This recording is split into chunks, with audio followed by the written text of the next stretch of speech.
Al-Quran itu panduan, Al-Quran itu penawar, pahamilah, hayatilah, jadikan ia amalan seharian hidup kita, agar diberkati Tuhan. Janganlah kita lupakan.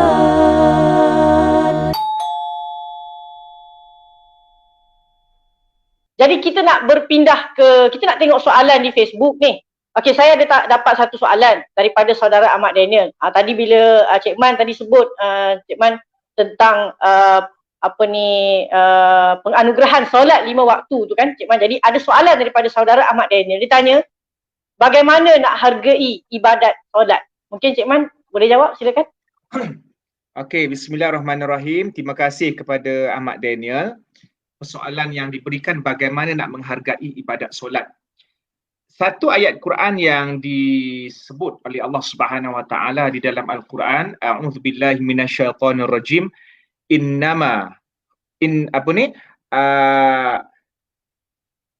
aku menjadikan manusia, jin dan manusia adalah untuk beribadat. Ma khalaqtul jinna wal insa illa liya'budun.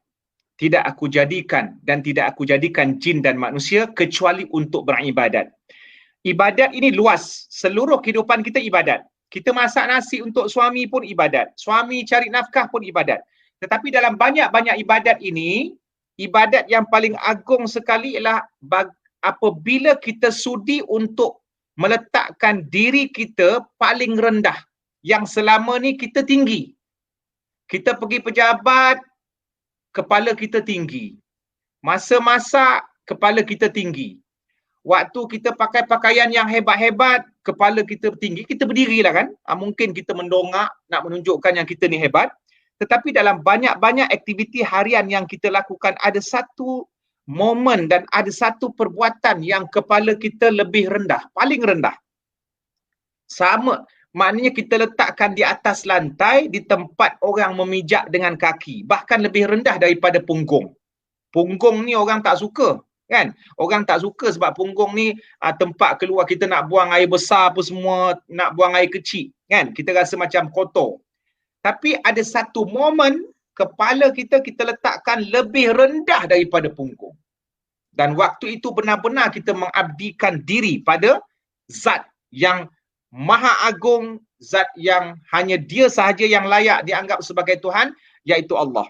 Dan perbuatan itu iaitu meletakkan kepala ke lantai dalam keadaan yang paling rendah daripada punggung hanya berlaku ketika solat. Berlaku ketika solat. Kita tak boleh sujud kepada manusia. Kita tak boleh sujud kepada objek.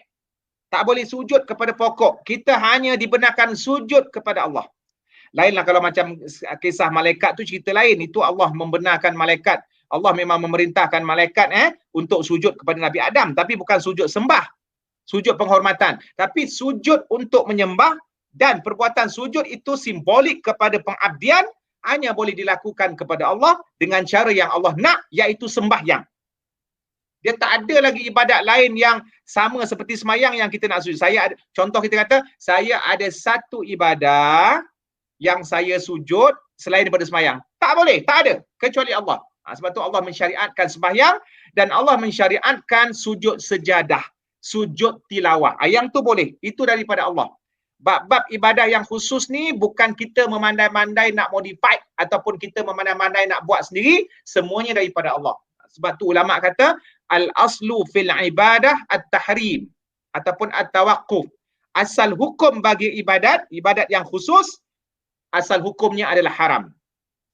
Kecuali bila Allah yang menentukan, baru kita boleh buat. Yang kita nak bincang dekat sini ialah sembahyang. So, macam mana kita nak hargai sembahyang?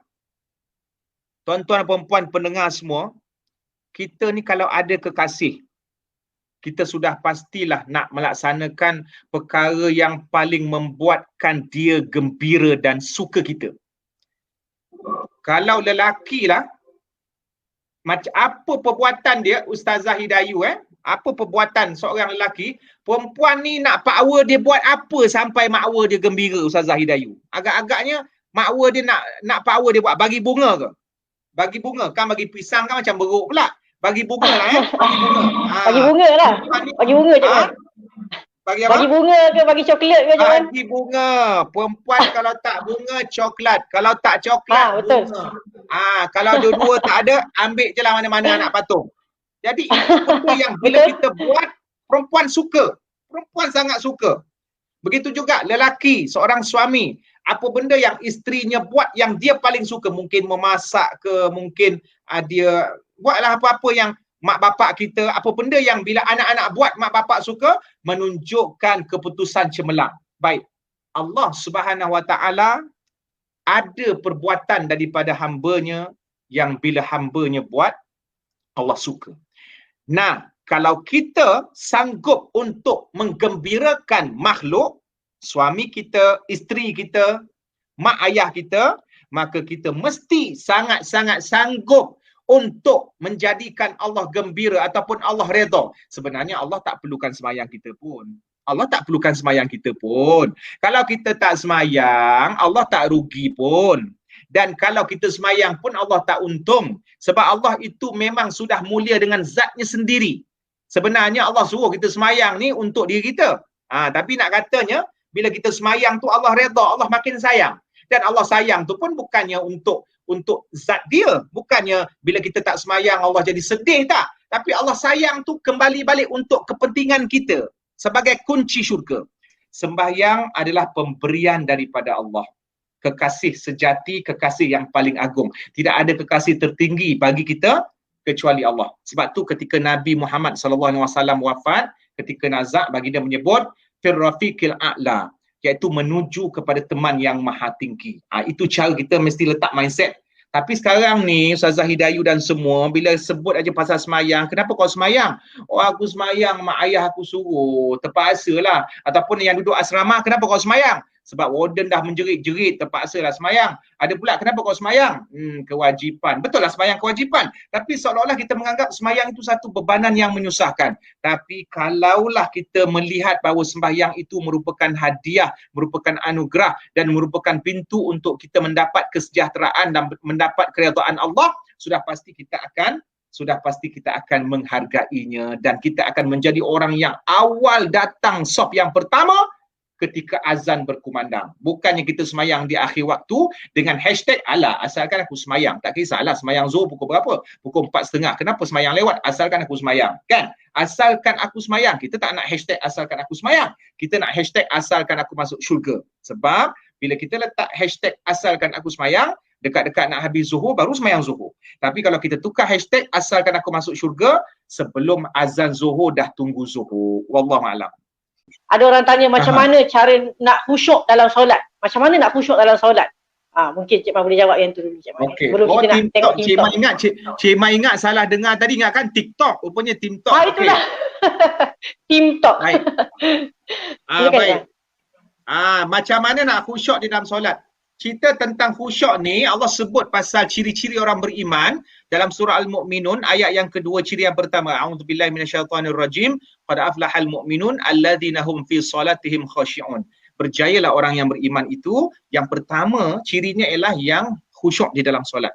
Khusyuk ni apa maknanya? Secara ringkasnya ialah kita fokus. Waktu kita sebut Allahu Akbar, angkat takbiratul, kita buat takbiratul ihram, bermakna Allah paling besar. Tak ada benda lain yang kita perlu masukkan dalam solat. Lepas angkat takbir, kita teringat game kita yang tak safe lagi.